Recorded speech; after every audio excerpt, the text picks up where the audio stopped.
syafaat ya amin ya Allah.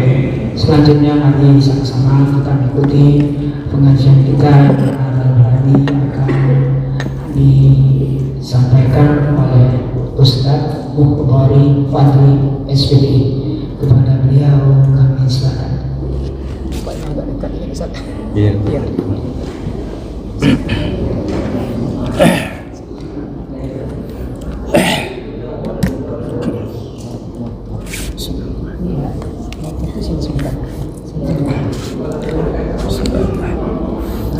Assalamualaikum warahmatullahi wabarakatuh.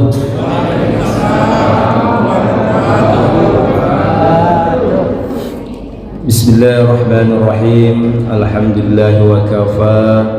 Wassalatu wassalamu ala sayyidina wa maulana Muhammadin Mustafa wa ala alihi wa sahbihi min ahli sidqi wal wafa. Amma ba'du. Rabbi syrah li sadri wa yassir li amri wahlul 'uqdatam min lisani yafqahu qawli. Subhanaka la ilma lana illa ma 'allamtana innaka antal alimul hakim. La haula wa la quwwata illa billahil aliyyil azim.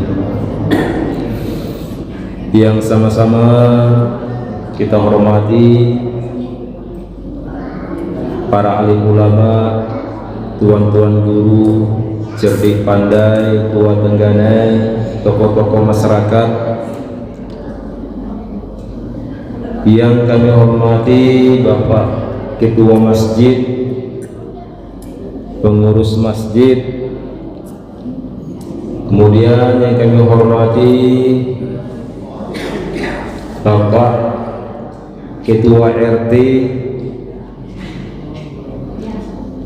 beserta jajarannya, bapak-bapak, ibu-ibu, hadirin wal hadirat yang sempat hadir pada malam yang berbahagia ini. Pertama-tama marilah kita senantiasa meningkatkan rasa puji, puja serta syukur kita kehadirat Allah Subhanahu wa taala, yang mana pada malam hari yang berbahagia ini kita dapat berkumpul bersama di Masjid Nurul Falah dalam rangka yaitu menghadiri majlis ta'lim, upaya kita untuk memahami, mempelajari ilmu agama sebagai bekal kita untuk menjalani kehidupan di dunia ini supaya kita selamat mulai dari dunia sampai ke akhirat kelak. Untuk selamat tersebut salah satu bekal yang paling utama yaitu ilmu agama. Karena faman yuridillahu bihi khairan yufaqihuhu fid-din. Barang siapa yang Allah kehendaki padanya kebaikan, maka Allah buat ia paham dengan ilmu agama. Nah, kalau orang tidak paham dengan ilmu agama, berarti Allah tidak menginginkan kebaikan pada dirinya. Untuk paham tentang ilmu agama itu selain hidayah dari Allah Subhanahu wa taala adalah modal utamanya kemauan, keinginan, kesungguhan dari diri kita sendiri. Kemudian selawat beriringan salam marilah senantiasa kita kirimkan kepada junjungan alam, yakni Nabi besar Muhammad sallallahu alaihi wasallam dengan lafaz Allahumma sholli ala sayyidina Muhammad wa ala ali sayyidina Muhammad. Bapak Ibu yang saya hormati, yang saya muliakan, ada sebuah hadis Rasulullah sallallahu alaihi wasallam yang perlu menjadi renungan kita bersama. Ad-dunya mal'un wa ma fiha mal'un illa dzikrullah wa mawalah wa aliman wa muta'aliman. Kata Nabi, dunia ini terlaknat dan semua isinya terlaknat. Terlaknat artinya terkutuk. Dunia dan isinya itu semuanya terlaknat dan terkutuk, kecuali 3 perkara. Yang pertama yaitu zikir kepada Allah dan orang yang gemar melaksanakan zikir tersebut. Yang kedua wa'aliman, orang yang berilmu. Alim artinya berilmu. Yang ketiga wa muta'aliman, yaitu orang yang mau belajar mempelajari ilmu, khususnya ilmu agama. Nah, jadi kalau kita tidak ingin terlaknat, terkutuk di sisi Allah Subhanahu wa taala, hendaklah yang pertama kita lazimkan zikir, ingat menyebut nama Allah Subhanahu wa taala. Yang kedua, kita harus menjadi orang yang alim, orang yang berilmu. Setidaknya ilmu tentang ibadah kita sehari-hari, setidaknya ilmu tentang kehidupan kita sehari-hari. Walaupun kita tidak ada ilmunya seperti para ulama, para kiai, bisa baca kitab, bisa memahami kitab kuning, kitab gundul, setidaknya kita paham ilmu-ilmu yang berkaitan dengan kehidupan kita sehari-hari. Ilmu tentang ibadah, ilmu tentang muamalah, ilmu tentang akhlak dan adab, dan itu semua sebagai bekal kita untuk kita meraih keselamatan di sisi Allah, keselamatan di sisi makhluk dan alam semesta, kemudian keselamatan yang kita harapkan yaitu di akhirat kelak. Ibu bapak yang saya hormati, kemudian lagi ada sebuah hadis Rasulullah, kun aliman au muta'aliman au mustami'an au muhibban la khomisa patahlak.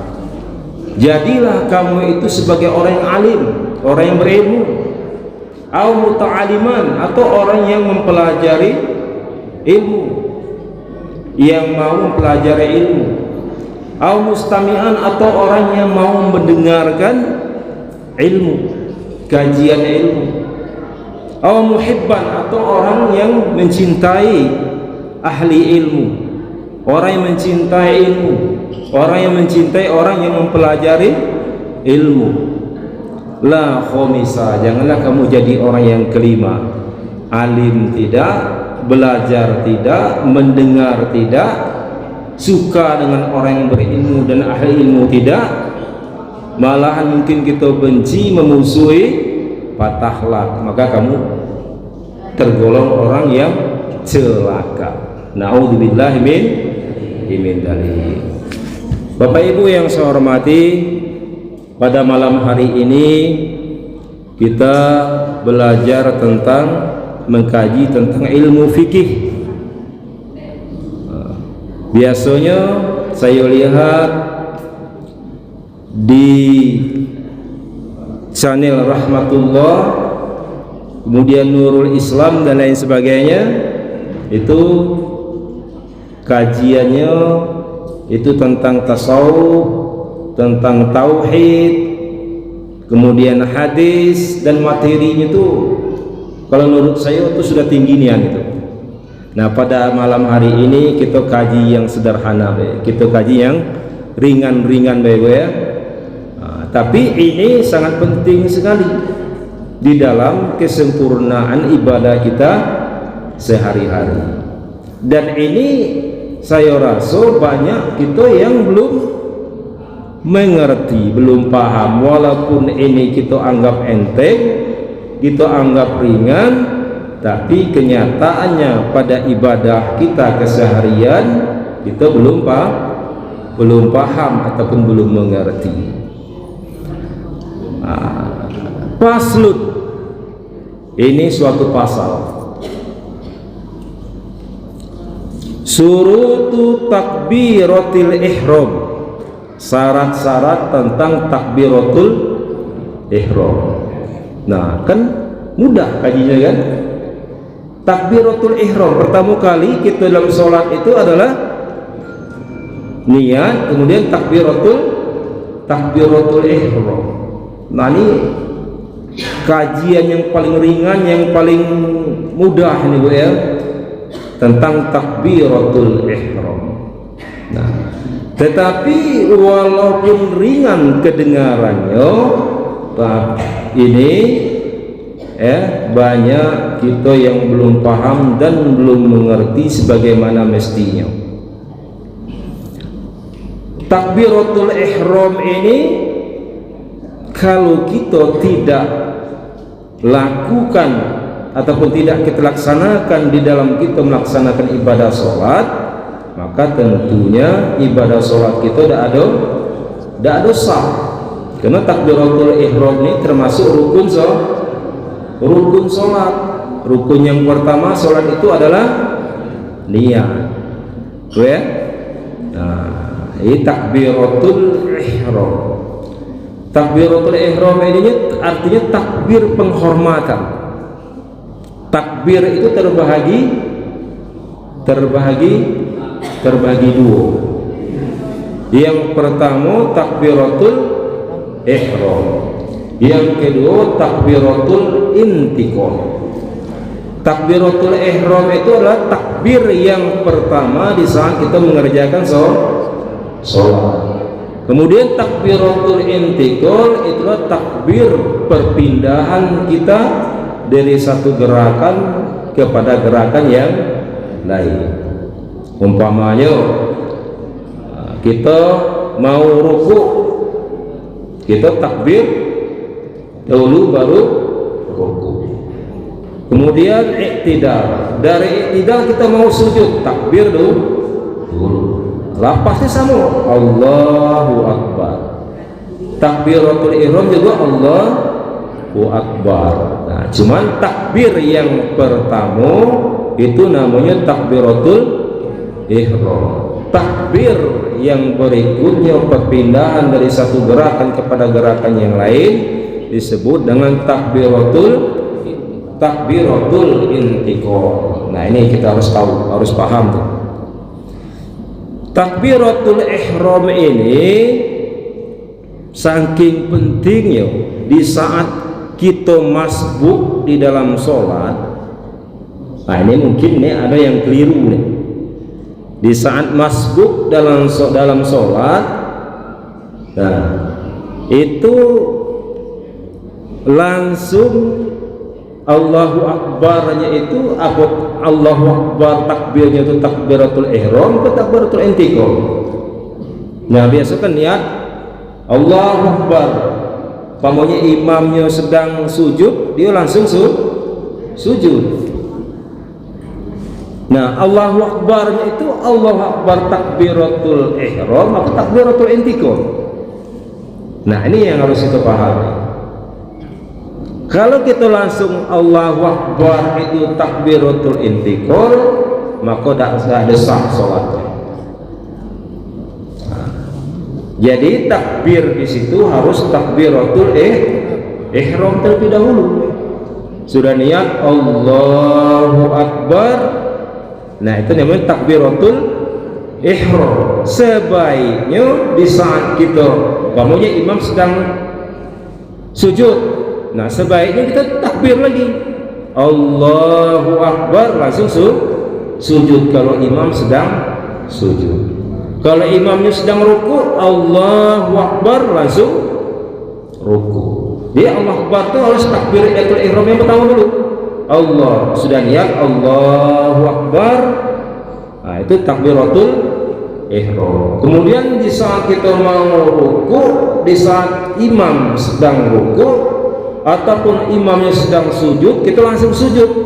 Itu kan kalau kita sholat masbuk. Nah, berarti kita harus takbir lagi. Nah, dua kali takbirnya tuh.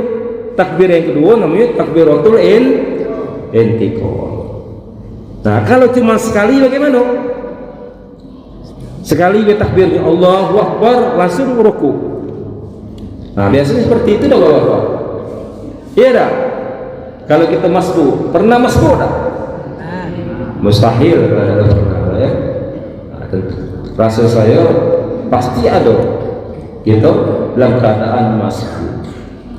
Nah, kalau takbir ini sekali ini macam mana tuh? Allahu Akbar langsung ikuti gerakan imam. Nah, itu sah atau tidak? Hah? Nah, kalau niatnya takbiratul ihram, berarti dia harus angkat tangan dulu tuh. Allahu Akbar. Kemudian langsung ikuti gerakan imam. Nah, kalau takbiratul ihram berarti dia harus angkat tangan dulu. Nah, langsung dia ikut gerakan imam. Takbiratul intiqal kan hukumnya sunnah. Nah, cuman kalau kita ingin membedakan antara takbiratul ihram dan takbiratul intiqal, sebaiknya pertama kita ngangkat tangan dulu untuk takbiratul ihram, Allahu Akbar, kemudian baru kita takbir lagi, namanya takbiratul intiqal, mengikuti gerakan imam. Tapi kalau sekali sah atau tidak? Sah kalau niatnya kita takbir itu adalah takbiratul ihram. Sudah asal itu kita ngangkat tangan Allahu Akbar, langsung masang niat gitu kan. Nah, takbiratul ihram kalau umpama dia langsung dia sujud umpamanya atau langsung dia ruku, tidak ada pakai lagi takbiratul intiqal, sah. Cuman lebih baiknya takbiratul ihram kemudian lagi takbiratul intiqal. Nah, itu paham ya? Nah, mudah-mudahan paham. Surutu takbiratul ihram, syarat-syarat takbiratul ihram.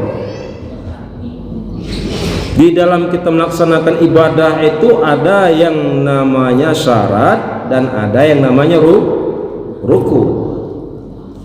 Kalau syarat dan rukun itu terpenuhi, maka salah suatu ibadah tersebut.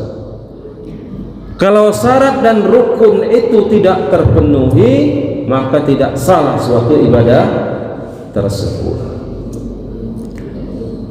Kemudian apa bedanya syarat dengan rukun? Nah, syarat ini adalah sesuatu yang wajib dipenuhi, aturan yang wajib dipenuhi dalam kita melaksanakan suatu ibadah. Kalau rukun itu adalah sesuatu yang wajib dilakukan, ya, perbuatan yang wajib dilakukan di dalam suatu ibadah. Nah, takbiratul ihram, nah aturan takbiratul ihram itu namanya syarat. Tapi pelaksanaan takbiratul ihram itu namanya rukun. Nah, kalau secara definisi ataupun takrifnya, syarat itu adalah ma yatawaqqafu alaihi wujudu syai'i wa laysa juz'an minhu. Syarat itulah sesuatu yang tergantung atasnya adanya sesuatu dan dia bukan bagian daripada sesuatu tersebut. Nah, itu definisi ataupun takrif daripada syarat. Nah, kalau rukun tarifnya ma yatawaqqafu alaihi wujudul hukmi wa huwa juz'un minhu. Nah, sesuatu yang tergantung atasnya adanya hukum dan dia bagian daripada sesuatu itu, daripada ibadah itu. Nah, jadi kalau rukun itu juz'un minhu, bagian daripada ibadah itu, bagian daripada kelakuan ataupun perbuatan suatu ibadah tersebut. Nah, kalau syarat ini bukan bagian daripada perbuatan suatu ibadah tersebut, tapi aturan daripada suatu perbuatan dalam ibadah tersebut. Contohnya takbiratul ihram. Takbiratul ihram itu adalah rukun yang wajib kita laksanakan. Namun supaya takbiratul ihram itu sempurna, supaya takbiratul ihram itu diterima, maka ada syarat ataupun aturan-aturannya. Nah itu. Nah ini yang perlu kita simak. Syurutu takbiratul ihram, syarat takbiratul ihram sitata asyara. Ada 16. Antaqa'a halatal qiyami fil fardhi. Hendaklah takbiratul ihram itu dilakukan dalam keadaan berdiri pada sholat fardu. Nah, pada sholat fardu wajib takbiratul ihram itu dalam kita keadaan berdiri. Tapi kalau dalam sholat sunnah boleh duduk takbiratul ihram. Nah itu beda. Tapi kalau sholat fardu takbiratul ihram itu wajib dilakukan dalam keadaan berdiri. Itu namanya berdiri yang betul. Kemudian wa antakuna bil arabiyati, hendaklah takbiratul ihram itu dengan bahasa Arab. Tidak boleh pakai bahasa selain bahasa Arab. Nah, kalau umpamanya boleh pakai bahasa lain selain bahasa Arab, nah sudah kacau. Kalau orang Jambi, Allah gedangnya. Nah, kalau orang Padang, Allah nanggadang. Kalau orang Jawa betul. Ah, gede banget. Allah gede banget. Ah, kacau. Kalau bawa pas takbiratul ihram dibolehkan pakai bahasa selain bahasa Arab. Tapi aturannya di sini adalah hendaklah takbiratul ihram itu menggunakan bahasa Arab. Allahu Akbar. Allah itu maha besar. Yang besar punya yang besar itu. Oh, Pak. Allah maha besar. Allah itu sebesar gunung. Nah, apa artinya Allah maha besar? Kekuasaannya yang maha besar. Jangan kita bayangkan Allah itu sebesar gunung. Nah, jangan kita bayangkan Allah itu sebesar bulan, sebesar matahari. Sirik gitu kalau terlintas seperti itu di hati gitu. Ada. Sedangkan Allah itu laisa kamitslihi syai'un. Allah itu tidak satu pun yang serupa dengannya. Jadi jangan pernah terlintas di hati dan pikiran kita membayangkan Allah itu sama dengan sesuatu. Allah itu berbeda dengan bahan. Allah itu berbeda dengan makhluknya. Nah itu. Nah, maka penting juga belajar ilmu tauhid. Nah, takutnya itu tadi Allah duduk di atas aras, gitu membayangkan Allah itu seperti raja duduk di atas aras, di atas istana. Nah, kan bahaya. Ada. Makanya kita ikuti paham ulama kita Indonesia ini adalah ulama Ahlus Sunnah wal Jamaah. Di mana-mana ulama kita dulu, ulama-ulama tua kita dulu, mereka itu adalah Ahlus Sunnah wal Jamaah. Baik pun di Jawa sana, di Jambi, di Padang, Syekh Yasin Al-Fadani itu Ahlus Sunnah, mazhabnya Syafi'i.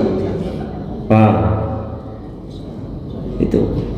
Jadi ikutlah ajaran ulama-ulama kita zaman dahulu. Jangan kita pandai-pandai dewe. Ya itu. Ulama kita dulu mengajarkan bahwasanya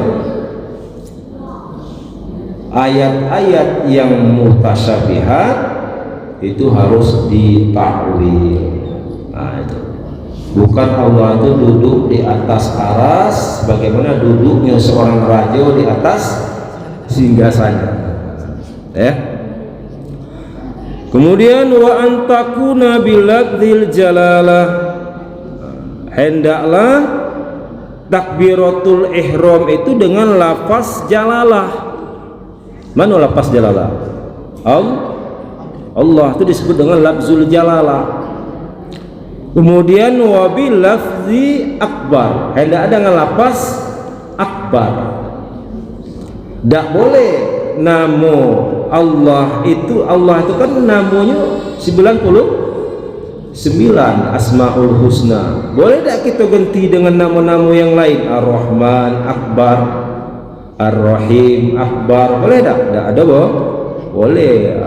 Wajib dengan lapas jalalah. Lapas jalalah itu berarti khusus Allah, ismul lidzat, ismul lisifat, tidak ada boleh. Kemudian hendak dengan lapas akbar, walaupun ada makna muradifnya akbar itu dengan lapas yang lain, beda lapas tapi maknanya sama, itu muradif namanya. A'zam, a'zam artinya besar juga. Allahu a'zam, boleh tak? Tak ada kok. A'zam artinya maha besar juga, sama dengan akbar. Akbar maha besar juga. Tak ada boleh. Jadi harus wabilabzi akbar, dengan lafaz akbar, Allahu akbar. Kemudian wa tartibu bain lafzaini, hendaklah tertib di antara dua lafaz itu. Tertib artinya yang dahulu didahulukan, yang kemudian dikemudiankan. Tak boleh akbar baru Allah, tak boleh. Nanti mungkin ada kaget ketemu ajaran baru, ada boleh kita takbir itu akbar Allah, akbarullah. Oleh kerana kita tak ada pernah ngaji, akhirnya terpengaruh, akhirnya kita ngikut. Nah, jadi di situ gunanya kita ngaji. Nah, jadi harus tertib, Allahu akbar. Wa alla yamudda hamzatal jalalah, dan jangan memanjangkan hamzah jalalah. Hamzahnya Allah, Allah, tak ada boleh. Nah, jadi harus Allah. Wa adamu maddi ba'i akbar, dan tidak boleh memanjangkan ba akbar. Allahu akbar kita panjangkan Allahu akbar. Tak ada boleh. Nah, itu pernah dulu kejadian itu, orang azan karena dia ingin supaya enak didengar, akhirnya barnya dipanjangnya Allahu akbar, Allahu akbar. Nah, itu karena supaya enak didengar, akhirnya bar itu tidak panjang, tidak ada mad di bacanya panjang. Nah, itu kadang-kadang lagu bisa mengalahkan hukum. Seharusnya lagu itu harus mengikuti hukum. Itu. Wa alla yushaddidal ba, dan tidak boleh mentasdidkan ba. Ba itu dibuat tasdid, tidak boleh. Wa alla yazida wawan sakinatan aw mutaharrikatan bainal kalimatain, dan tidak boleh menambah waw yang mati atau waw yang berbaris di antara dua kalimat Allah dan akbar. Allahu akbar. Nah, berarti tambah waw itu kan dijadikan mat, Allahu akbar. Tidak ada boleh. Atau ditambah waw yang berbaris, Allahu wa akbar, juga tidak ada tidak ada boleh. Wa alla yazida wawan qoblal jalalah, dan tidak boleh menambah waw sebelum lafaz jalalah. Wallahu akbar, wallahu akbar, ditambah waw sebelum lafaz jalalah, itu juga tidak ada boleh. Wa alla yaqifa baina kalimatai takbir waqfatan tawilatan wala qasiratan, dan tidak boleh berwakaf di antara dua kalimat takbir, baik pun wakaf yang lama ataupun wakaf yang sebentar. Allah Akbar. Di Allah itu wakuf Allah Akbar. Baik pun wakufnya lama maupun wakufnya sebentar, tidak boleh. Berarti ha itu tidak boleh disukunkan, hanya harus diharokatkan. Allahu Akbar, Allah Akbar. Salah, tidak sah takbiratul ihramnya. Kadang-kadang kita mau cepat, kadang ada itu Allahu Akbar, Allah Akbar.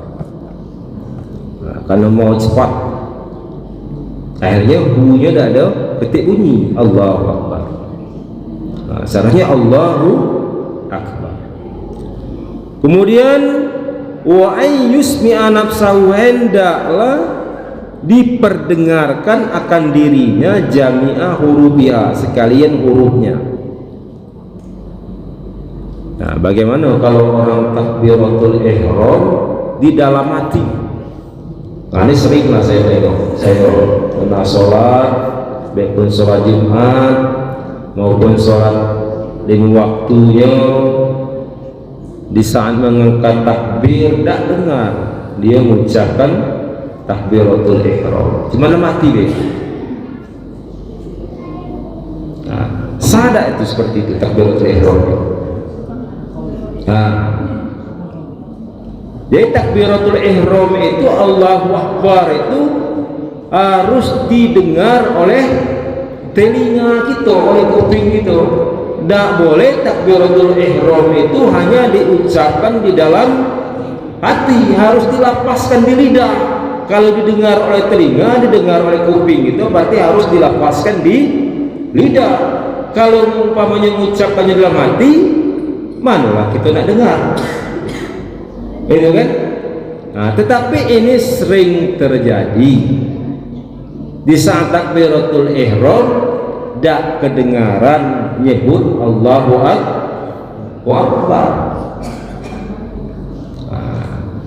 Iya dah Bapak Ibu, takbiratul ihramnya ada yang dalam hati tidak selama ini? Ada kan? Nah, ini kita rubah. Kedepannya mulai malam hari ini kita sudah tahu takbiratul ihram itu tidak boleh di dalam hati, harus kita lapaskan, harus kita dengarkan ucapan Allahu Akbar. Nah, itu ini tidak bisa dipungkiri ini. Memang kebanyakan saya lihat, saya amati, baik pun di dusun saya, di mana saya sholat, takbiratul ihramnya tidak ada kedengaran, cuma ngangkat tangan. Seharusnya didengarkan semua tuh Allahu Akbar, setidaknya Allahu Akbar, Allahu Akbar. Nah, itu. Nah, kalau tidak dengar di dalam hati berarti tidak ada sah takbiratul ihramnya. Wa dukhulul waqti fil muaqqati, hendaklah masuk waktu pada waktu yang ditentukan ketika mengucapkan takbiratul ihram. Nah, kalau waktunya belum masuk kita mengucapkan takbiratul ihram berarti sholatnya tidak ada sah. Karena syarat sholat itu kan harus sesuai waktunya. Sedangkan takbiratul ihram itu adalah rukun daripada sholat. Wa iqa'uha halal istiqbal, dan melakukan takbiratul ihram itu hendak dalam keadaan menghadap kiblat. Allahu Akbar, pertama itu harus menghadap kiblat. Kalau seandainya kita di kendaraan, kita berada di kapal laut umpamanya, nah, takbir yang pertama takbiratul ihram itu usahakan menghadap kiblat. Kalau seandainya sudah kita sholat itu pokoknya kapalnya berubah arah, kita tak perlu mutar badan. Ada? Nah, cukup takbiratul ihram yang pertama itu tadi menghadap kiblat. Kemudian wa alla yukhilla biharfin min hurufiha, jangan merusak dengan satu huruf daripada huruf-hurufnya daripada Allahu Akbar itu. Nah, jadi harus jelas hurufnya. Allahu hanya ha besar, akbar jangan akbar. Kalau akbar kuburan nantinya. Allahu akbar, Allah kuburan. Nah, sudah. Jadi mahrotnya harus pas. Allahu akbar. Nah, Allahu hu-nya ha besar. Kalau kita buat Allahu, salah. Tak sah. Salah takbiratul ihramnya, tak sah takbiratul ihram. Takbiratul ihram tak sah, berarti sholatnya tidak ada sah. Yang penting itu belajar makhraj itu bahwa itu ya. Jangan sampai kita salah melepaskan takbiratul ihram kah jadi kok. Rusak jadinya takbiratul ihram itu. Wa ta'khiru takbiratil ma'mumi an takbiratil imam. Hendaknya takbiratul ma'mum itu diakhirkan daripada takbir imam.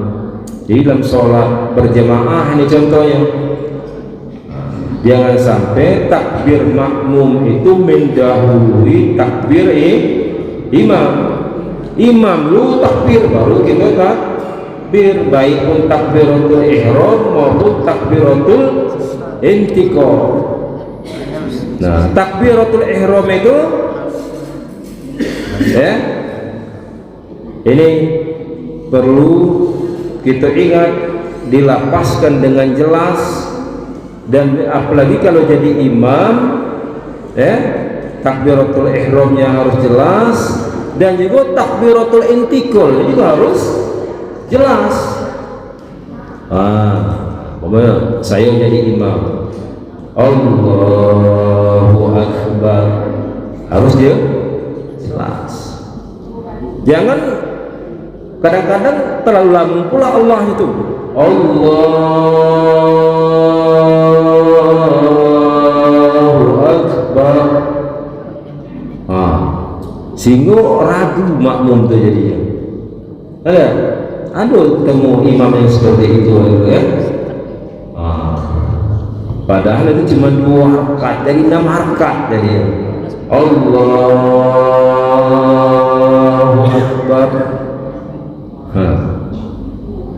Ada juga cuman Allahnya mendengar, Allah barangnya lah mati mungkin. Itu juga tidak ada. Boleh, harus jelas Allahu akbar. Jadi ini semuanya harus kita pelajari dan kita ketahui. Ibu-ibu yang bapak-bapak yang saya hormati, ini lagi perlu kita ketahui tentang mengangkat tangan di dalam sholat. Ini mungkin kita bingung nih. Ada mengangkat tangan itu kadang-kadang tidak tentu gitu tuh. Di mana usah mengangkat tangan? Hingga semuanya harus mengangkat tangan. Yusannu raf'ul yadaini fi arba'ati mawadi'a. Disunatkan mengangkat kedua tangan pada 4 tempat. Inda takbiratul ihram. Pertama di saat takbiratul ihram, takbir yang pertama.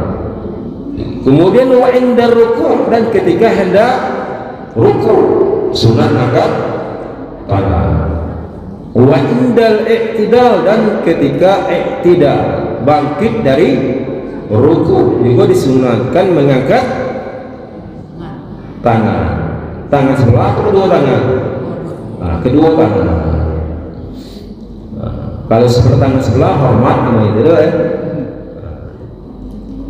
Ingat, ketika takbiratul ihram, ketika mau ruku, ketika mau iktidal, kemudian wa indal qiyabi min at-tasyahhudil awal, dan ketika mau berdiri bangkit daripada tasyahud awal.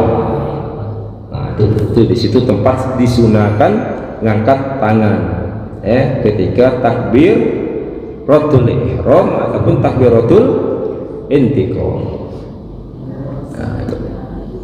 Pertama ketika takbiratul ihram, kedua ketika mau ruku, ketiga ketika hendak i'tidal, keempat ketika bangkit dari tasahud awal. Nah, ini lagi yang penting tentang sujud. Tentang sujud. Sujud ini adalah rukun inti di dalam sholat. Rukun inti dalam sholat adalah sujud, sujud kepada Allah. Dan sujud ini kalau kita laksanakan, maka tidak ada sah sholat kita, karena sujud itu termasuk ruku. Dan sujud ini ada aturannya supaya sujud kita sah. Kalau aturannya tidak kita laksanakan, maka sujudnya tidak ada sah. Nah, nih perlu kita ketahui syarat sujud. Kita dengar syurutus sujudi sab'atun. Adapun syarat-syarat sujud itu ada 7. Ayyasjuda ala sab'ati a'dha. Hendaklah ia sujud di atas 7 anggota sujud. Mana be 7 anggota sujud? Nanti kita sambung. Kemudian wa antakuna jabhatu maksyufatan. Anggota sujud nanti ini ada lanjutan ya. Mano be anggota sujud, nanti ini ada penjelasannya. Kemudian wa antakuna jabhatuhu maksyufatan, hendaklah dahinya itu terbuka. Nah, ini kebanyakan bapak-bapak ketika sholat dari rumah berkaca, bercermin, bersisir, pakai kepiah tu, lah bergaya pakai kepiah tu, sampai sholat pun macam ini, tidak berubah-ubah. Padahal syarat sujud itu hendaklah dahinya itu terbuka. Berarti ketika sholat, walaupun kita dari rumah tadi sudah bergaya, ketika sholat harus dibuka, dahi kita harus dibuka sampai batas tumbuh rambut. Nah, ini batas tumbuh rambut. Nah, ini dahi. Nah, kalau kita sholat seperti ini, berarti dahi kita masih tertutup, tidak terbuka. Berarti syarat sujudnya tidak terpenuhi. Kalau syarat sujudnya tidak terpenuhi, sujudnya tidak ada sah. Kalau sujudnya tidak ada sah, maka sholatnya tidak ada sah. Nah, jadi bedakan kita pakai kopiah ketika sholat dan di luar sholat. Kalau ketika sholat, kopiahnya harus berada di atas, di antara tubuh rambut, supaya dahi itu harus terbuka semuanya. Nah,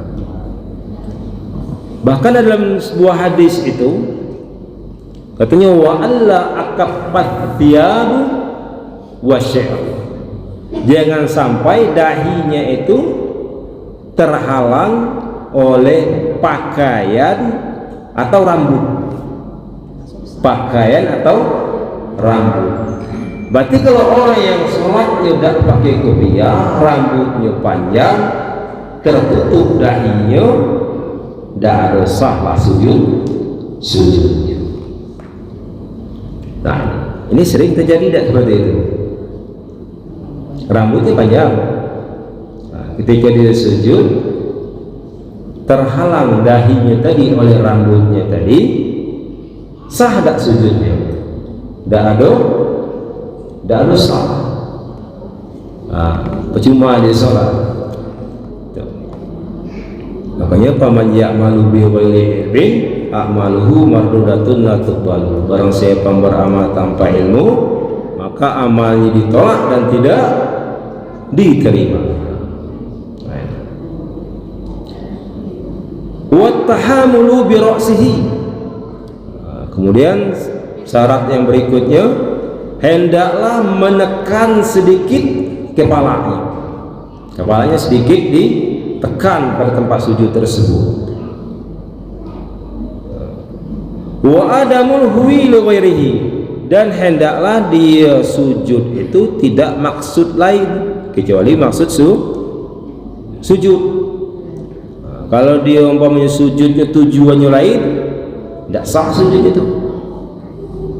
Jadi tujuan dia sujud itu memang betul-betul sujud kepada Allah Subhanahu wa taala. Wa alla yasjuda ala syai'in yataharraku bi harakatihi, dan jangan sampai dia itu sujud di atas sesuatu yang bergerak mengikuti gerakannya. Nah, ini contoh ketika kita sujud di atas kapas sebenarnya. Kapas itu nempel sampai mengikuti gerakan gitu. Nah, terhalang anggota sujud gitu. Ataupun ini bapak-bapak yang sering pakai sorban, yang pakai sorban atau yang pakai sal. Yang pakai sal, di saat dia sujud, dia sujudnya di atas salnya. Nah, kalau memakai sal berilin panjang tadi kan, nah, sampai ke nyapu kaki salnya tadi. Nah, ketika dia sujudlah dia di atas salnya tadi. Sedangkan salnya tadi mengikuti gerakan sholatnya. Nah, ini tidak sah sujudnya. Kecuali salnya itu diletak di atas sajadahnya, tidak mengikuti gerakan dia, sah sujudnya. Nah, bahwa dia mau sholat sejadah adalah sejadah tadi. Nah, cuman sal jadi dilepasi, diletaknya di tempat sujud tadi, di atas sajadahnya. Ketika dia sholatlah dia di atas sal yang diletaknya tadi. Nah, sah tak seperti itu? Sah, karena dia tidak mengikuti gerakan sholatnya. Tapi kalau salah yang dipakai, ya, dia tegak, salib tegak, ya, nah, bagaimana gerakannya? Salah yang dipakai itu ikut gerakan dia. Nah, di saat sujud ada di atas salnya tadi. Dia tegak, ikutlah salnya tadi tegak. Nah, berarti dia sujud pada sesuatu yang bergerak menurut gerakannya. Ini tidak sah. Nah, jadi Bapak ya, yang pakai serban, yang pakai sal, jangan sampai itu sujud pada sal yang bergerak mengikuti gerakan sholat gitu. Nah, itu bisa menyebabkan tidak sah sujud gitu.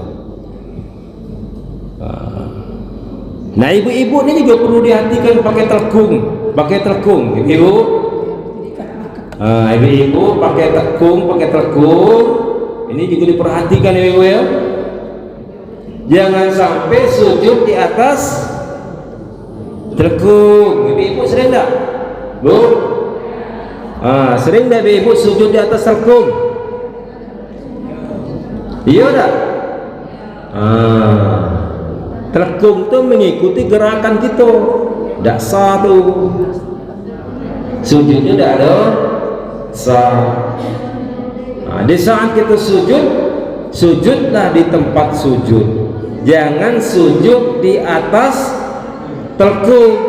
Bagi ibu-ibu nih. Nah, kalau sujud di atas telkung maka tidak sah sujudnya. Tidak sah sujudnya maka tidak sah sholatnya. Makai telkung juga ibu, makai telkung. Kalau ibu Bu, dengar Bu. Lagi tujuannya di sini mau ngaji, lain yang dapat. Ada? Bukan ilmu yang dapat, gosip yang dapat. Ibu pakai telekung juga, jangan sampai ketika pakai telekung itu menutupi dahi. Ibu ya, jangan juga sampai ketika pakai telekung itu rambutnya keluar menutupi dahi ketika sujud. Ketika sujud juga ibu-ibu jangan sujud di atas telekung. Nah ini sengaja nih antu sujud di atas telekung itu sering saya tengok.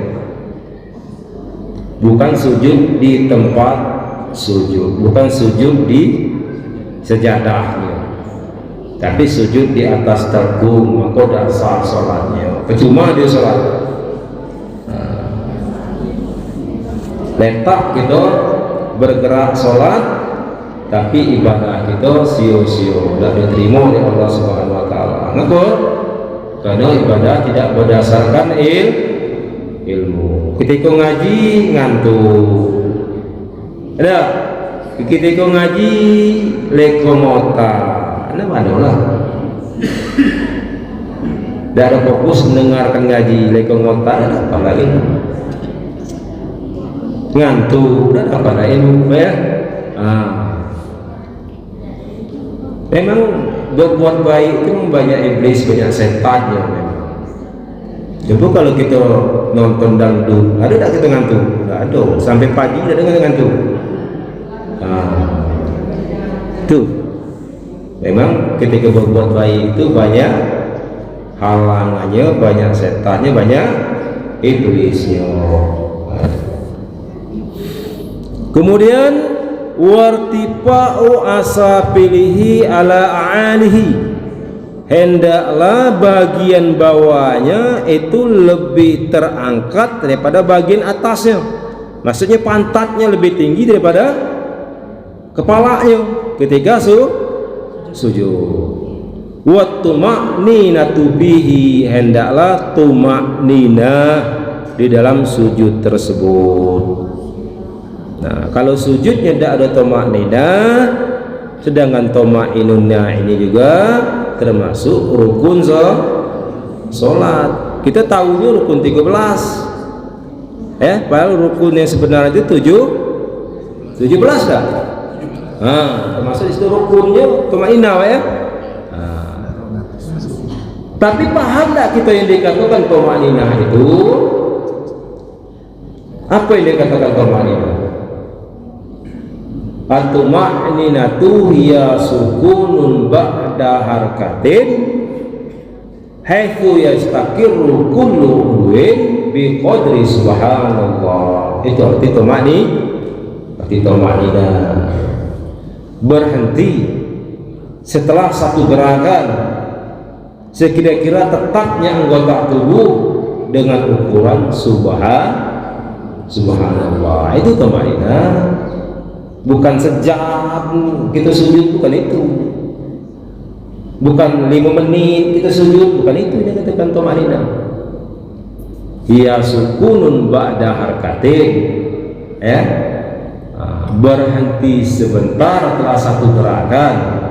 Haitsu yastaqirru kullu udwin, sekira-kira tetapnya seluruh anggota tubuh bi qadri subhanallah, dengan ukuran subhanallah. Kalau subhanallah berarti sudah tuma'ninah. Nah, jadi kalau kita baca subhana rabbiyal a'la itu satu kali, itu sudah termasuk tuma'ninah itu. Ada? Tidak ada 3 kali dah kita baca subhana rabbiyal a'la wa bihamdihi. Sekali deh subhana rabbiyal a'la wa bihamdihi langsung bangkit. Termasuk tak tuma'ninah itu? Sudah masuk. Subhanallah sudah tuma'ninah. Nah, makanya kalau seperti sholat tarawih itu kan, kita beranggapan tidak sah tidak sholat tarawih itu. Karena dak tik tomak ninanya. Kita tahu arti tomak nina. Tomak nina itu berhenti sebentar dengan ukuran subhanallah. Ngapa salat tarawih itu guru-guru kita agak cepat? Karena memang salat itu harus diringankan. Fal yukhaffif, hendaklah diringankan. Kalau salat tarawih itu macam sejus, tidak ada lagi jemaah masjid Nurul Falah. Macam Fatihah tu berlagu macam mana kori, macam Fatihah tu tidak ada lagi orang mau salat tarawih. Memang paling khafif dianjurkan diringankan. Ini kadang-kadang tuh kena baru belajar lah S1 kuliah ada nyalakan apa yang dibuat oleh guru-guru kita dulu. Guru-guru kita salat tarawih itu kan agak ada cepatnya. Wah, ini kena awak ngaji, kena awak lepade S1 kuliah tadi ya. Ada ti tomak nina lagi semayang tu. Tak tahu dia apa arti tomak nina. Subhanallah itu sudah tomak nina. Baik? Ketika rukuk subhanallah sudah tomak nina. Subhana rabbil azim wa bihamdi apa lagi? Sudah melebihi tomak nina. Jadi jangan kita padek nyalai kalau ilmu kita belum sampai. Maka dalam ilmu mantik itu asbihil fasada bit ta'ammuli fa in badi hatam fala tubadi idkila kamu zaifin soiha ya ajli kauni fahbihi koriha. Benar kan yang kau anggap salah itu diteliti baik-baik. Kalau kau ragu jangan coba-coba nak merubah. Begitu maksudnya kira-kira. Karena berapa banyak orang yang baru belajar merusak kebenaran karena pemahamannya buruk, pemahamannya jelek. Baru belajar, orang sudah segala kitab yang dikajinya, mana? Awak baru baca satu kitab mau nyalakan ulama. Itu. Jadi kita memang ada dituntut untuk selalu belajar. Tulubul ilma minal mahdi ilal lahdi. Tuntutlah ilmu itu dari huwayan sampai ke liang lahat. Harus belajar terus, harus baca terus. Itu supaya sempurna ibadah kita, sempurna muamalah kita, sempurna ilmu kita kalau bisa. Itu. Kemudian kita lanjut. Ada sujudi sab'atun. Anggota sujud itu ada 7. Anggota sujud ada 7.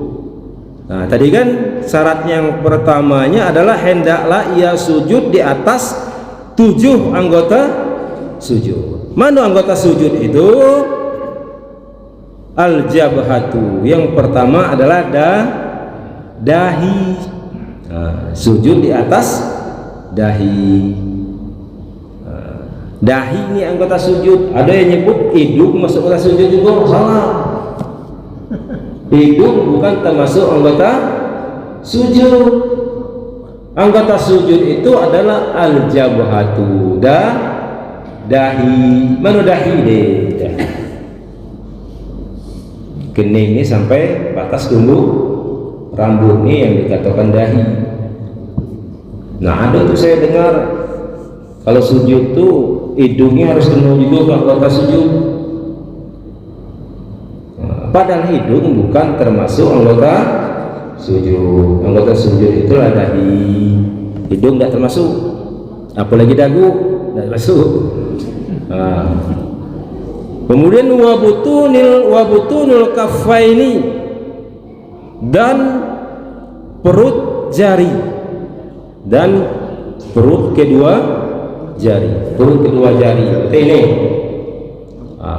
perut kedua jari. Ini anggota sujud.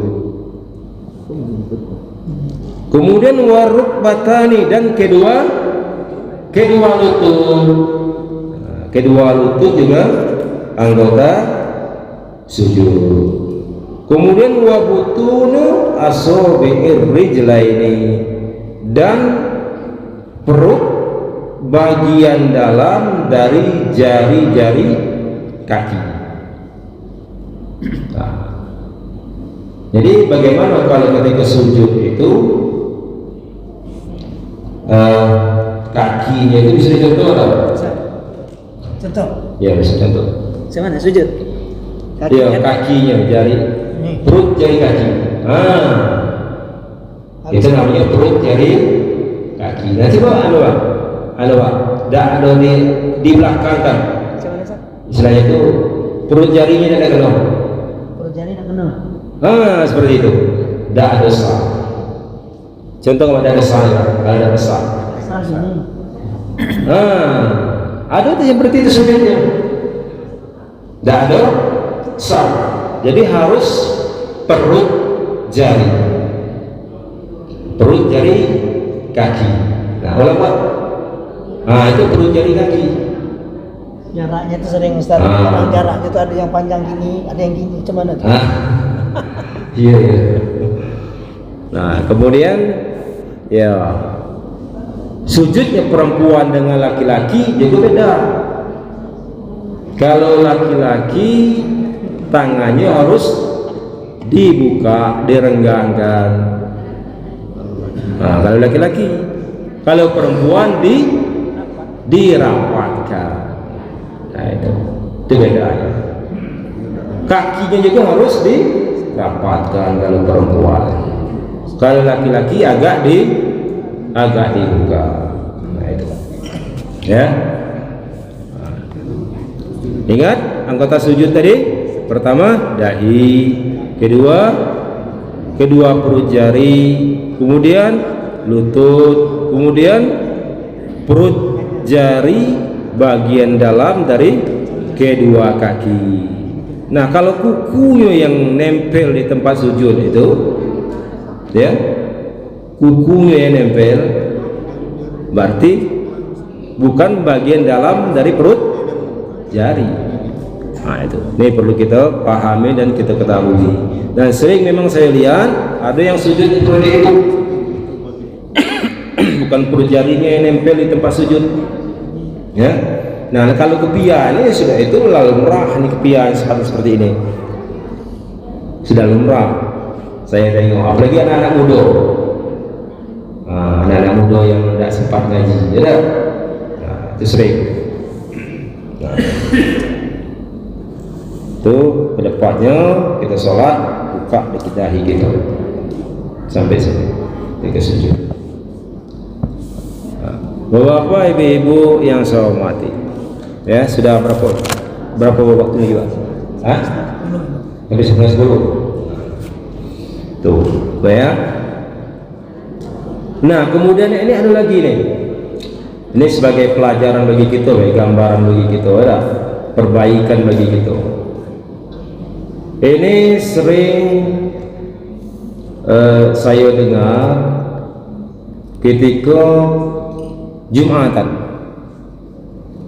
Nah, ini mungkin jadi bahan koreksi gitu bagi bapak-bapak bagi syaratnya, ya, imam, khotib, bilal. Kalau imamnya dah, khotibnya dah lah, cuman bilalnya kadang-kadang bacaannya tuh banyak keliru. Ada yang wasayyirhum ala mu'anidihim, jadikanlah mereka itu sebagai penentang sesama mereka. Itu sering saya dengar. Ada. Kemudian, itu kalau guru-guru kita dulu, ketika bela Jumat itu Allah maqawil Islam wal muslimin wansurhum ala mu'anidihim Allahumma qawil Islam wa muslimin, ya Allah kuatkanlah Islam dan orang-orang Islam, itu artinya. Nah, ada pula sekarang ini dirubah, Allahumma qawina bidinil Islam minal muslimin wal muslimat. Nah, kalau guru-guru kita dulu ada yang, apalagi yang alumni Jambi Semarang, seperti itu. Biar jemaah itu Allahumma qawil Islam wal muslimin. Itu secara ilmu balaghahnya sudah bagus susunannya. Secara ilmu nahwunya sudah bagus, pas susunannya. Ya Allah kuatkan Islam dan agama Islam. Nah, dan umat Islam. Nah, sekarang ini Allahumma qawina bidinil Islam minal muslimin wal musliman. Min itu min apa di situ? Nak dikatakan min tidak, bukan. Mau dikatakan min tab'id, bukan itu. Jadi turutlah ya apa yang dibuat guru-guru kita dulu, jangan dirubah-rubah lagi. Kinilah kepada anak ilmu nahwu mungkin kan, sehingga dirubah apa yang dibuat ulama kita dulu. Allahumma qawina bidinil Islam minal muslimin wal muslimat. Secara susunan balaghahnya salah, secara susunan nahwunya kurang tepat. Jadi Allahumma qawil Islam wal muslimin. Kemudian wansurhum ala mu'anidihim, dan tolonglah mereka itu atas penentang mereka. Ini ada wasoyirhum ala mu'anidihim, jadikanlah mereka itu sebagai penentang mereka. Pantas sekarang umat Islam ini di mana-mana berpecah belah, ada di mana-mana umat Islam ini saling bermusuhan. Di mana-mana umat Islam ini tidak ada lagi mengingat bahwa orang beriman itu bersaudara. Ngapa? Karena doa kita tadi salah. Wasayirhum ala mu'anidi, dijadikanlah mereka itu sebagai penentang sesama mereka. Itu doa. Padahal doa hari Jumat itu adalah doa yang mustajab, doa yang dikabulkan oleh Allah Subhanahu wa taala. Ada. Jadi yang benarnya wansurhum ala mu'anidihim wasayyirhum ala mu'aniddin, wasayyirhum ala mu'aniddin, jadikanlah mereka itu sebagai penolong agama. Begitu susunannya. Wasayyirhum ala mu'aniddin. Terus Robih tim lana bil khairi ya rabbal alamin. Ya Allah, akhirlah kami dengan kebaikan. Ya rabbal alamin, wahai Tuhan semesta alam. Nah itu. Jadi banyak kadang-kadang jadi beo. Ada tidak ngerti apa yang diucapkan. Tidak mau belajar, sehingga bagi orang yang ngerti, yang paham maknanya itu ketahu dia ngani kita baca Bilal Jumat itu. Jadi kalau perlu Pak Imam, Pak Otip ditulis benar-benar itu, diajarkan kepada Bilal, jangan sampai salah baca Bilal Jumat itu. Jadi jangan berubah lagi buat ulama kita dulu, buatlah Allahumma qawil Islam wal muslimin. Ya Allah kuatkanlah Islam dan kaum muslimin. Tidak payah lagi tambah Allahumma qawil Islam wal muslimin wal muslimat, tidak payah lagi. Kalau tersebut muslimin itu termasuklah di situ Islam laki-laki maupun Islam perempuan, dan memantik itu namanya babul iktifa. Di Al-Quran ada ya ayyuhalladzina amanu aqimus sholah wa aqimnas sholah, ada wahai orang-orang beriman, dirikanlah sholat. Kagetlah kepada ilmu nahwu berubah pula ya ayyuhalladzina amanu wa amanna, wahai orang-orang yang beriman laki-laki dan beriman perempuan. Lah kepada ilmu nahwu kena tak belajar ilmu mantik tadi. Hal ilmu mantik ada namanya babul iktifa. Ya ayyuhalladzina amanu, wahai orang-orang yang beriman, terhimpun dari situ beriman laki-laki maupun beriman perempuan. Nah itu Allah maqawil Islam wal muslimin ala kepada emunah itu wal muslimat.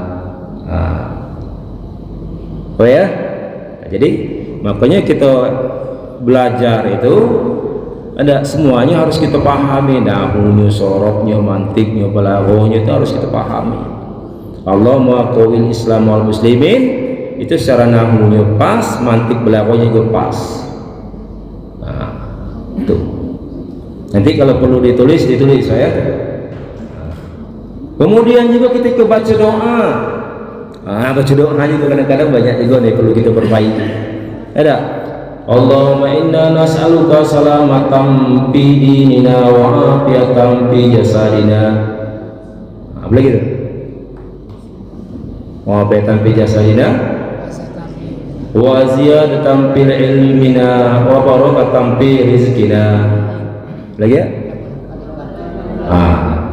Banyak dia nanya. Ada mukarrarun bila faedatin muayyabun indal balagh. Kalimat yang berulang-ulang dari faedah itu aib di sisi balagh. Jadi cukuplah inna yang pertama tadi, Allahumma inna nas'aluka salamatan fid din wa afiyatan fil jasadi wa ziyadatan fil ilmi wa barakatan fir rizqi wa taubatan qabla maut wa rahmatan indal maut. Nah itu. Jadi kepada imunah kadang-kadang itu. Nih Bu, yang perlu kita Bapak-bapak ya, yang perlu kita koreksi, kita sebagai pegawai syara, apalagi kita sebagai imam, sebagai pimpinan di suatu masjid, ya harus kita perbaiki itu tamu nih yang masalah bilal tadi dimasukkan dari saya, karena kadang-kadang panas kuping saya ngadinya ketika saya sholat. Itu dengar bacaan bilalnya seperti itu. Ada kata saya pantaslah umat Islam sekarang ini banyak perang sesama Islam karena doanya salah. Seharusnya wansurhum ala mu'anidin, dirubahnya wansurhum ala wasajirhum ala mu'anidihi.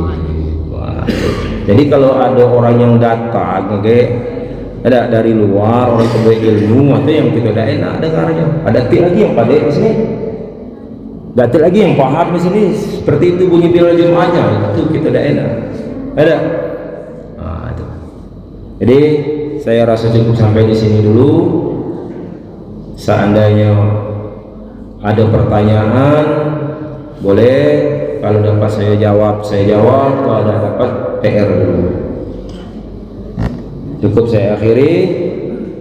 Wassalamualaikum warahmatullahi wabarakatuh.